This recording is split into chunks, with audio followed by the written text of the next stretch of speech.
SFR présente le Noël idéal de Loïc. Surprendre mon frérot avec son cadeau. Waouh, la 5G! Pour qu'il télécharge ses séries à toute vitesse.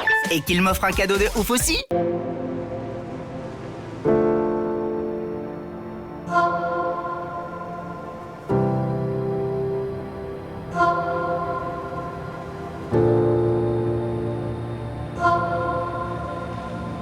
Prix client box sans mobile et sans engagement, 5G sous réserve de couverture avec terminal compatible. 14h30, 15h30, l'heure du crime sur RTL. Jean-Alphonse Richard.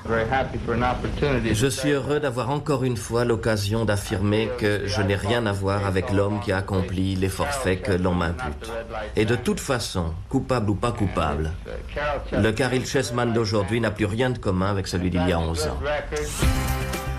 Bonjour, Caryl Chessman, 60 ans après son exécution dans une prison américaine, le nom de ce voleur de voitures demeure inscrit en toutes lettres dans l'histoire du crime.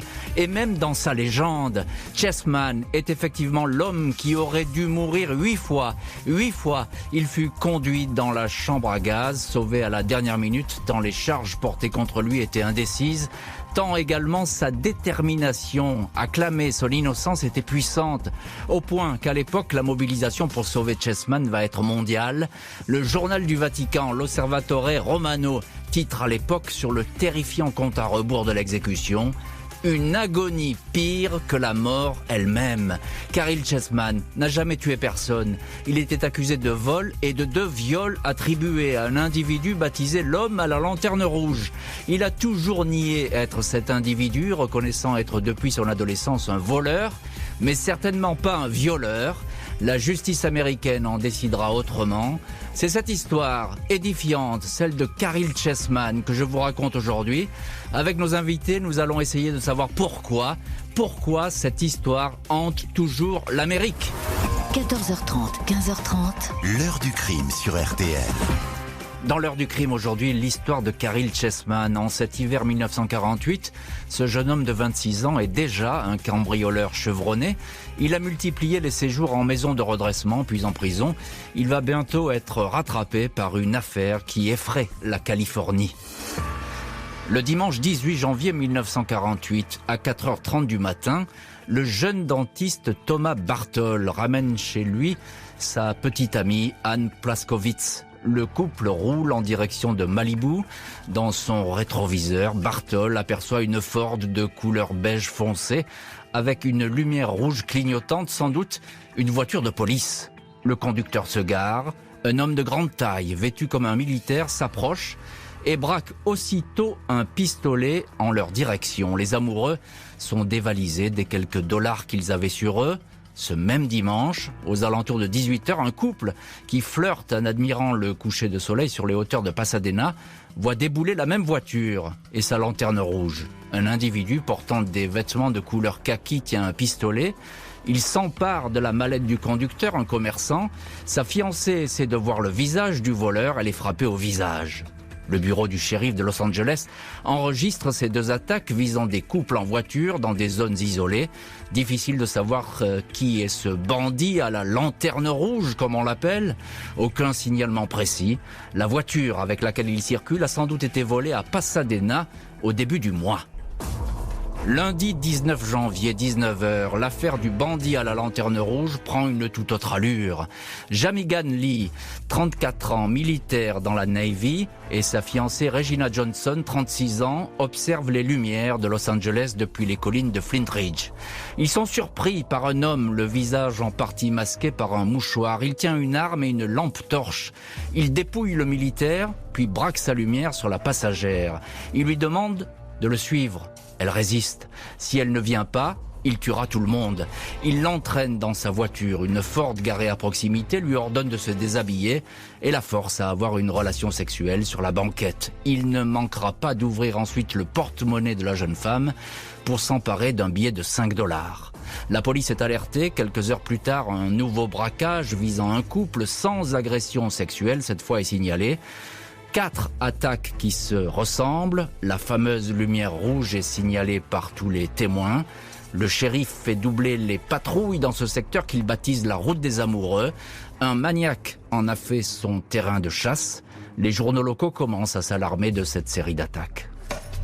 Après 2 jours de calme, jeudi 22 janvier, 2 lycéens âgés de 17 ans, Frank Hulbert et Marie-Alice Meza, sont stationnés dans un coin tranquille de Mulholland Drive. Ils se sont rencontrés quelques heures auparavant à une soirée dansante. Une voiture munie d'un phare clignotant rouge vient se garer juste derrière eux. Le conducteur exhibe un pistolet automatique calibre 45. Les lycéens disent qu'ils n'ont pas d'argent. L'individu indique alors qu'il se paiera avec la fille. Marie-Alice est embarquée dans la Ford qui roule pendant 20 minutes dans les collines. Jusqu'à un promontoire, l'homme demande à Marie-Alice de se déshabiller et la viole. Il va ensuite lui expliquer qu'il a abusé d'elle pour se venger des infidélités de sa femme. L'homme raconte qu'il habite New York et qu'il est de passage en Californie. Il ramène sa victime chez elle près de la petite ville de Pico. Vendredi 23 janvier, une Ford beige foncé est repérée dans un hold-up dans un magasin de vêtements sur Ocean Drive. 2 hommes à bord, ils se rendent après une brève course-poursuite. Le conducteur jette son 45 automatique au sol. Il s'appelle Caryl Chessman, il a 26 ans. Le braqueur cambrioleur Caryl Chessman, de son vrai nom Carroll Chessman, est sous bonne garde policière. On va vite lui trouver une ressemblance parfaite avec le violeur des collines. Le sergent Colin Forbes de la police de Los Angeles, en charge de la traque du bandit à la lanterne rouge, est prévenu de l'arrestation des 2 braqueurs sur Ocean Drive, les dénommés Caryl Chessman et David Knowles. On attire son attention sur leur voiture, une Ford qui paraît identique à celle utilisée par le voleur et violeur qui s'attaque aux amoureux. À l'intérieur, il a été retrouvé une petite lampe torche. Sur un phare, un système qui pourrait permettre d'accrocher un tissu rouge pour faire croire à un éclairage de la police. C'est ce qu'en déduit l'enquêteur. Il y a encore ce calibre 45 automatique que portait sous son manteau le conducteur. Le policier estime que beaucoup de détails matchent.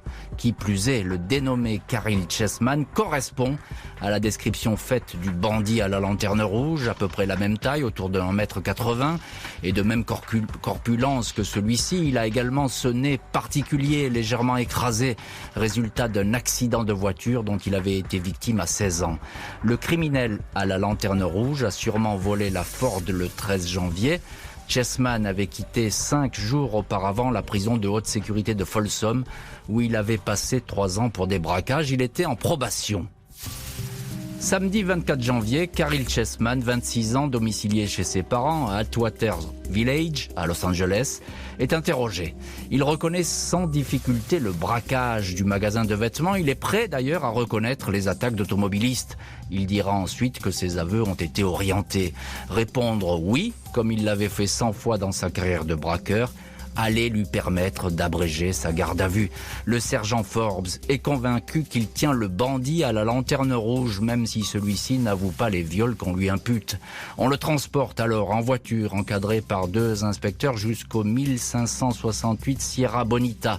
L'adresse de Marie-Alice Meza, la lycéenne violée. Le sergent Forbes rentre seul dans la maison et discute avec sa victime. À l'extérieur, Chessman se tient debout entre les 2 policiers.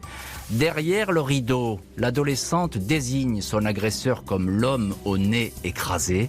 Caryl Chessman proteste. « Je ne suis pas un maniaque sexuel, je suis un voleur, mais je ne suis pas un violeur. Regardez mon casier, demandez au FBI, je n'ai jamais été accusé de crime sexuel. » Le 4 février, Caryl Chessman se voit signifier pas moins de 17 chefs d'inculpation, incluant des vols à main armée, des kidnappings, des séquestrations et des viols, dont celui de la toute jeune Marie-Alice. L'accusé indique d'emblée qu'il refuse l'avocat commis d'office qu'on lui propose et qu'il souhaite se représenter lui-même, ainsi que l'autorise le 6e amendement de la Constitution américaine. Mais dans ce cas de figure, il n'a pas de délai pour préparer le procès.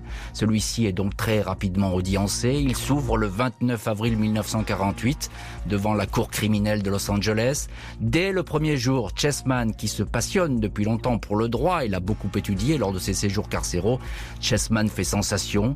Il prend la parole pour se défendre, argumente. Il va ensuite se faire aider par un avocat, mais va mener les débats. Marie-Alice Meza, désormais âgée de 18 ans, est appelée à témoigner. Elle est effrayée, sa voix entrecoupée de sanglots. Elle désigne Chessman comme son violeur.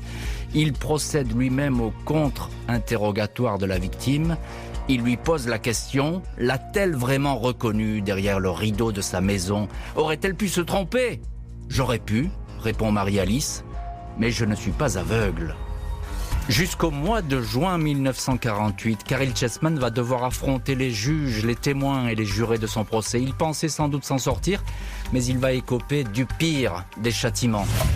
Caryl Chessman est en mauvaise posture lors de son procès devant la cour criminelle de Los Angeles. Les deux femmes violées, Regina et Marie-Alice, disent le reconnaître. La police affirme qu'un cheveu de Marie-Alice a été découvert dans la Ford. L'accusé fait citer une femme, Winona Phillips. Elle indique que Chessman était avec elle. Il l'aidait à écrire une nouvelle qu'elle voulait publier quand la fameuse Ford a été volée. Un alibi parfait, mais la témoin précise qu'elle avait oublié la date. C'est lui qui lui a rappelé quand elle l'a visité en prison. Un autre témoin affirme que l'accusé était chez ses parents quand les faits se sont produits. La propre mère de Chessman, invalide et atteinte d'un cancer de la moelle épinière, vient témoigner sur un brancard. Elle certifie que son fils était à la maison, mais comment la croire? Chessman reconnaît franchement qu'il vole depuis toujours. Toute sa vie, sa jeune vie, a été celle d'un délinquant, mais il dément être le bandit à la lanterne rouge et avoir violé qui que ce soit. Le doute plane sur cet accusé qui se bat avec véhémence et conviction. Voleur, certes, mais violeur. L'accusation n'en démord pas. Elle indique que la seule peine possible pour cette série de crimes est la peine de mort. Le procureur lance au juré « Envoyez l'accusé rejoindre cette petite chambre verte dont il a si peur, la chambre à gaz ». Le jeudi 20 mai 1948 à 19h55, 4 mois donc après le rapt et le viol de Regina Johnson, le jury rend ses délibérations. Caryl Chessman est déclaré coupable des 17 chefs d'accusation. Les jurés indiquent qu'il mérite la peine de mort pour les deux viols. Le lendemain, la cour condamne effectivement l'accusé à la peine capitale. Chessman se lève et d'une voix puissante indique « L'accusé est absolument innocent de toutes les charges. Il souhaite faire appel, impossible pour une condamnation pénale.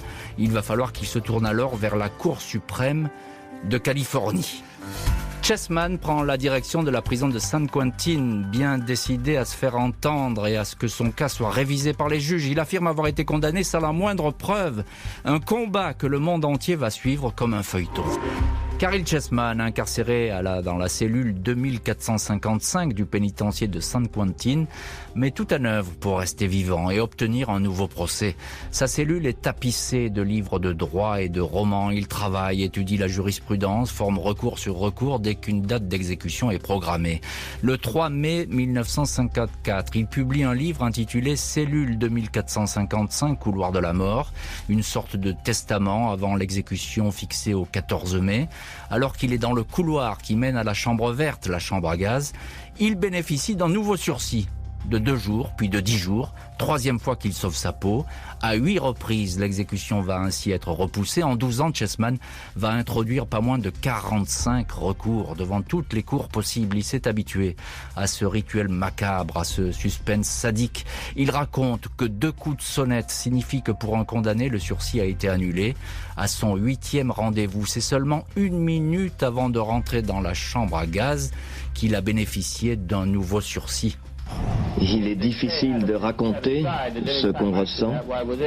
Quand j'étais à quelques secondes même de la chambre à gaz, eh bien j'étais pleinement conscient. Et je peux dire que ça n'est pas si dramatique que vous l'imaginez. On ne comprend pas très bien, mais en même temps je peux vous affirmer que c'est une expérience très profonde.